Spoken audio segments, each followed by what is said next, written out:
Bismillahirrahmanirrahim. Assalamualaikum warahmatullahi wabarakatuh. Perkenalkan, nama saya Lina Anggunevanda, NIM 53010020060 dari kelas C Prodi Sejarah Peradaban Islam angkatan 2020. Nah, di sini saya akan mempresentasikan sebuah materi mengenai peradaban sejarah Islam pada masa Rasulullah SAW di Madinah. Nah, seperti yang kita ketahui, Madinah atau nama lainnya adalah Madinah Al-Munawwaroh, yang berarti kota yang bercahaya. Nah, Madinah ini adalah sebuah kota di Hijaz, sekaligus ibu kota dari Provinsi Madinah di Arab Saudi. Jadi, kota Madinah ini juga terdapat Masjid Nabawi yang memiliki keutamaan bagi kaum muslimin di kota Madinah. Ini juga merupakan kota paling suci kedua ke dalam agama Islam setelah Mekah Al-Mukarramah. Nah, pada masa sebelum Islam berkembang, Madinah ini diberi nama yaitu Yasrib. Nah, setelah Rasulullah hijrah, kemudian Yasrib ini dinamakan Madinah Al-Munawwaroh, yang dikenal seperti sekarang. Nah, saat Nabi Muhammad berdakwah di Mekah, ini berlangsung selama 13 tahun, sedangkan di Madinah, ini beliau berdakwah selama 10 tahun.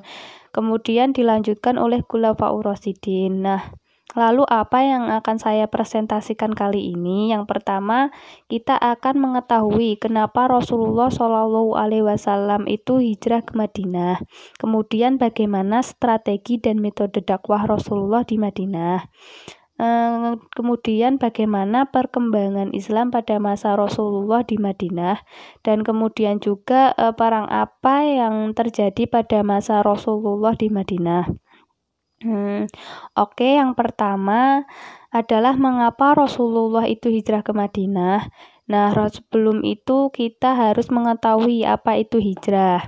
Hijrah adalah meninggalkan suatu perbuatan, menjauhkan diri dari pergaulan, pindah dari satu tempat ke tempat yang lain, atau meninggalkan suatu daerah satu ke daerah yang lain. Nah, hijrah Rasulullah SAW ini dilakukan pada tahun 622 Masehi.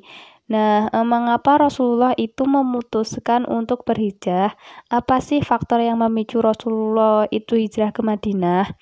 Nah, yang pertama ini adalah karena adanya siksaan atau tekanan dari kaum kafir Quraisy. Setelah Rasulullah itu melakukan dakwah secara terang-terangan di kota Mekah, itu mulai beragam ancaman itu diarahkan kepada beliau dan orang-orang beriman yang mengikutinya. Maka dari itu, Rasulullah itu senantiasa berpikir untuk mencari perlindungan di luar Mekah, sehingga beliau dan para sahabat dari kaum muslimin itu hijrah ke Habsah Thaif, kemudian ke Madinah. Alasan kedua mengapa Rasulullah hijrah ke Madinah itu karena wafatnya sang istri dan paman Rasul. Sang istri Khadijah, saat Khadijah wafat, Rasulullah itu sangat terpuruk karena sang istri sudah seperti motivator bagi beliau. Dan kemudian tak lama setelah Khadijah itu meninggal dunia, Abu Thalib yakni paman Rasulullah itu juga wafat, dan wafatnya Abu Thalib ini menyebabkan Nabi Muhammad itu kehilangan pelindung yang senantiasa melindungi dirinya dari berbagai bentuk ancaman. Nah, dari kepergian Abu Thalib ini memberikan peluang bagi kafir Quraisy untuk melakukan tindakan dan intimidasi kepada kaum muslimin dan Nabi Muhammad. Dan kemudian yang ketiga, alasan ketiga yaitu adanya kekuatan yang akan membantu dan melindungi dakwah sehingga memungkinkan Rasulullah SAW berdakwah dengan leluasa. Nah, pada tahun 621 Masehi itu datang 13 orang yaitu penduduk Madinah menemui Rasulullah di Bukit Aqobah. Kemudian mereka itu berikrar untuk memeluk agama Islam. Nah, peristiwa ini disebut dengan Bai'at Aqobah pertama. Nah, kemudian 1 tahun setelahnya, yaitu pada tahun 622 Masehi, itu datang lagi sebanyak 73 orang dari Madinah, yaitu suku Aus dan suku Khazraj. Nah, mereka awalnya itu melakukan ibadah haji, kemudian menemui Rasulullah dan mengajak beliau agar berhijrah ke Madinah. Nah, mereka ke Madinah juga berjanji untuk membela dan mempertahankan Rasulullah dan pengikutnya, serta melindunginya seperti keluarga mereka sendiri. Nah, peristiwa ini disebut dengan Baiat Aqobah kedua. Kemudian selanjutnya alasan keempat mengapa Rasulullah hijrah ke Madinah, yaitu karena pembesar kaum Quraisy dan sebagian besar masyarakat Mekah itu menganggap Rasulullah sebagai pendusta, sehingga mereka itu tidak mempercayainya. Nah, mereka dengan kondisi seperti ini, beliau itu ingin mendakwahkan kepada masyarakat lain yang menerimanya, dan itu tadi beberapa faktor yang membuat Rasulullah Shallallahu Alaihi Wasallam berhijrah ke Madinah. Nah, kemudian setelah berhijrah, setelah sampai di Madinah, Rasulullah itu segera meletakkan dasar-dasar syariat Islam. Setidaknya ada 3 hal dasar yang dilakukan Rasulullah setibanya beliau di Madinah. Nah, 3 hal dasar itu yakni pertama adalah membangun masjid usai setelah tiba di Madinah. Rasulullah itu membangun masjid yang dinamakan dengan Masjid Nabawi. Nah, masjid ini digunakan untuk tempat beribadah, namun juga untuk tempat bermusyawarah. Terus mempersatukan antara umat muslim juga dengan untuk tempat menjalankan fungsi pemerintahan. Nah, masjid yang dibangunnya itu sangat sederhana, cuma dari atapnya itu dari daun pohon kurma, kemudian pilarnya itu dari batang pohon kurma, seperti itu. Yang kedua, beliau mempersatukan antara umat muslim. Nah, kan ada kaum muhajirin, yaitu umat Islam Mekah yang hijrah ke Madinah, dan ada kaum Ansor, yaitu umat Islam yang asli penduduk Madinah. Nah, Rasulullah itu mempersaudarakan mereka satu persatu, satu muhajirin, satu Ansor. Nah, beliau juga menegaskan bahwa sesama muslim itu bersaudara untuk memperkuat dan solidaritas dan ukhuwah antara sesama umat Islam.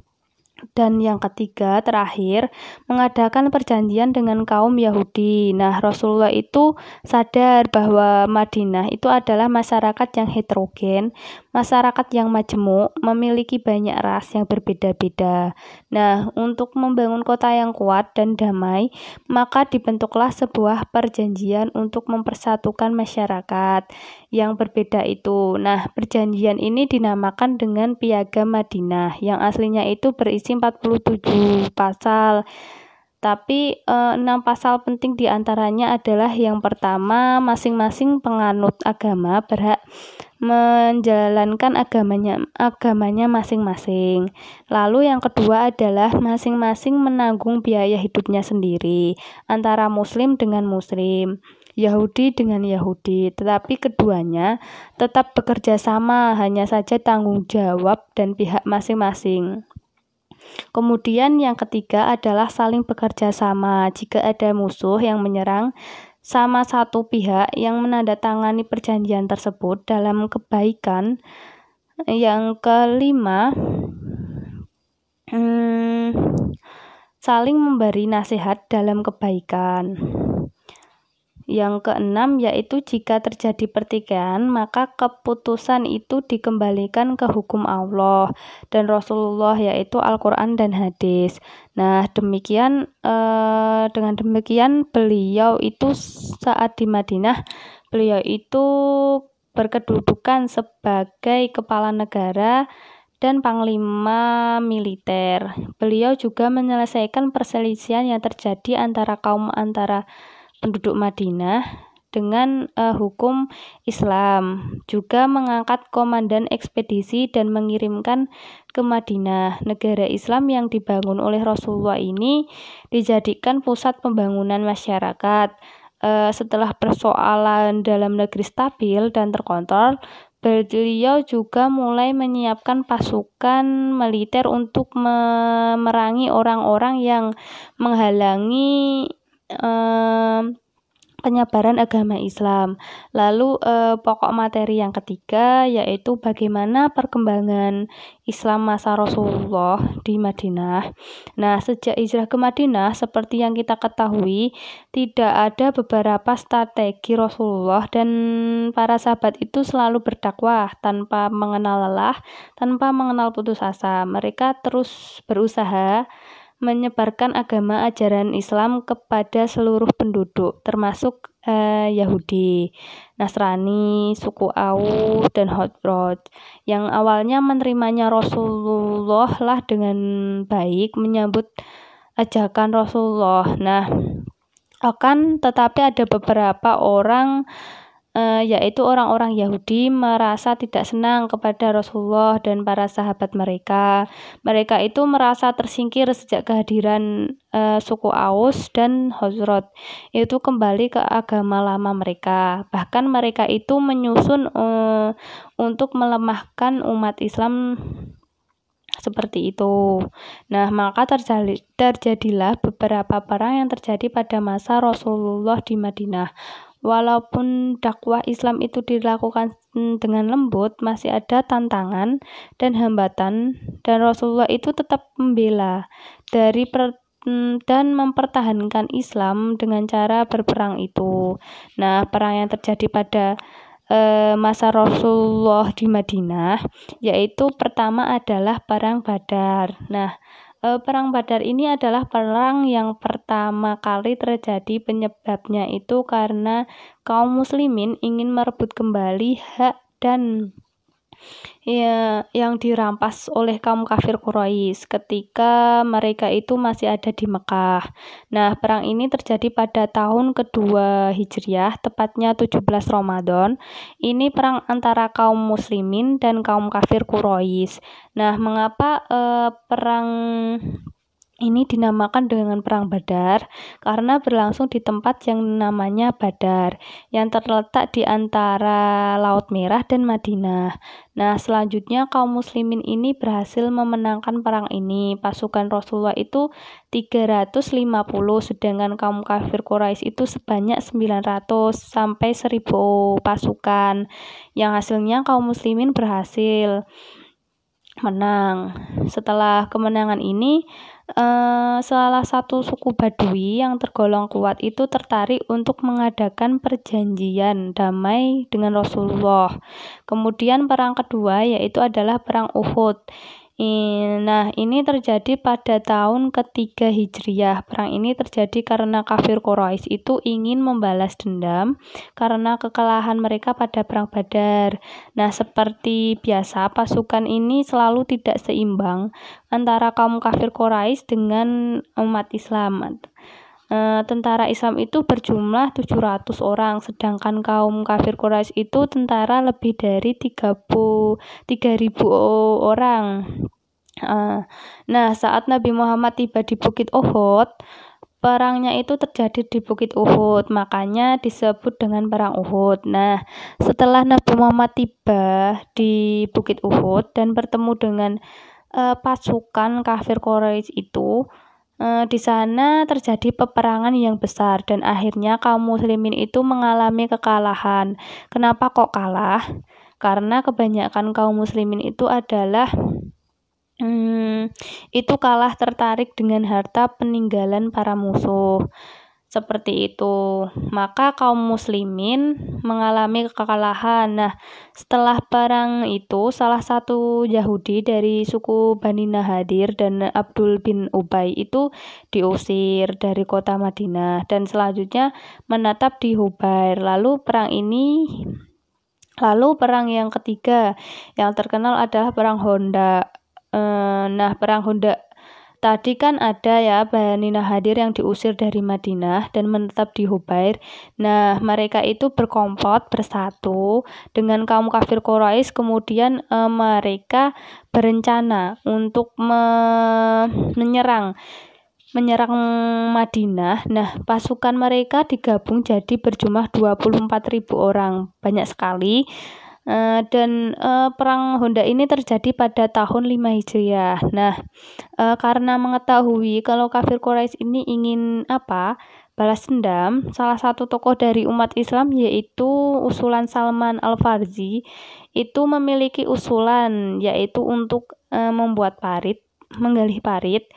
Nah, parit ini adalah alasan perang Honda, karena perang parit itu adalah perang Honda. Nah, pasukan musuh yang ingin masuk ke Madinah jadi terjebak karena galian parit itu. Akhirnya mereka membuat perkemahan yang menampung parit-parit itu selama 1 bulan. Dan perang tersebut itu berakhir karena ada badai besar yang menerjang dan menghancurkan perkemahan musuh itu. Nah, itu tadi beberapa perang yang terjadi pada masa Rasulullah di Madinah. Dan itu tadi menutup presentasi dari saya. Bila ada salahnya saya mohon maaf. Sekian dari saya. Wassalamualaikum warahmatullahi wabarakatuh.